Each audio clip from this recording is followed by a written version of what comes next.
I got it. It's fine. So you kind of touched on it up on the podium there, but what makes you the most excited about having this game back here?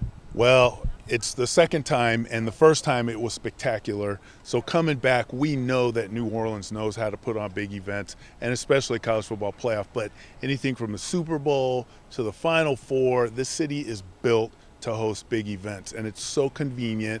We love engaging with the whole community, and really we want to give back to the community too, right? We have a big impact on businesses, on hotels, on restaurants. So I do think that there's good mutual benefit across the board.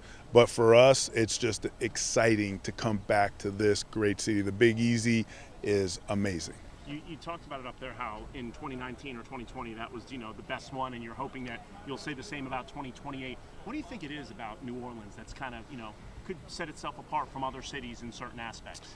Well, it's a destination city, and I think the way that the stadium is situated right in the middle of everything just makes it really convenient for people, but it also allows them to enjoy things even beyond the game, the other events that are associated, to engage with the rest of the community that's in the surrounding areas, I think makes it really special, and it makes the event bigger when a city like this can host us. So we're just excited about bringing it back. What has your team told you about 2020? Obviously, you weren't on board at that point, but what were some of the things that really set New Orleans apart from some of the other venues that have hosted before and since?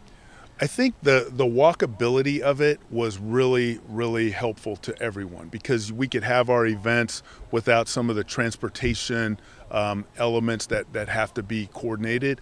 But I'll just say that the community is so warm and welcoming. The business community, the government is really helpful. The Governor Landry is a strong partner for us. So I just think we feel welcome when we come back, and we feel like the partnership is very strong. How is this event evolving since it was here last, and what you see happening over the next couple of years between now and 2028?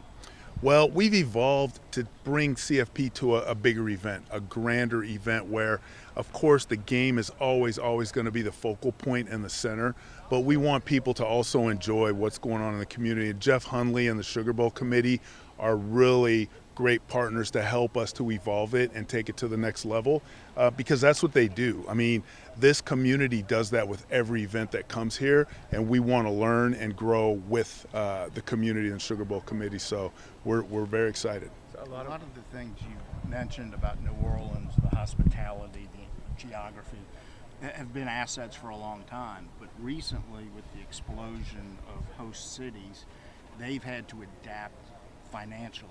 Can you just talk about how the Sugar Bowl and the business community have adapted to the enhanced competition? Well, I think it's incumbent upon the business community to engage with us, because it does take an entire community effort. So when the hotels, the businesses, the restaurants, when they all engage with the Sugar Bowl Committee and the New Orleans and Company Group, when they all come together, I think it makes for a stronger effort holistically from the city. So New Orleans has been doing it that way for a long time, and I think that's going to continue to grow and develop, and we have a few years to do that, so we'll keep working with them in the partnership just to make it better. But I think it's when they all come together as one, that's when you really see the big effect of what a city can do for a game like this. Well, they obviously did it well enough to at least have the bid accepted this time, but with Jeff's comments, it just begs the question of where you guys see the potential, or how far the state has to go to really lock in the funding, the local funds from the various sources, state, business, to be a continued viable host. Well, that's really in Jeff Hundley and the Sugar Bowl Committee. That's for them to determine how much effort it's going to take. But what I do know is that it's a team effort. I mean, it takes everybody across the board to come together for a game like this, and New Orleans does that. I mean, the Super Bowl, Final Four, all the other events, I know that the team comes together, but we have to continue to do that because other cities do it as well. But we know that New Orleans is going to do it in great fashion. And Jeff Hunley at the helm, I think, is a good thing, and he will help to guide how the city can really be a spectacular host and get us ready for 28. It would seem hard, like when you think about like what LA could offer, for example, versus here. I mean, that's a huge disparity, isn't it? Well, I don't know. They're different, right? LA is different than New Orleans, is different than Miami. Every city has its own charm, its own character. They all bring something a little bit different.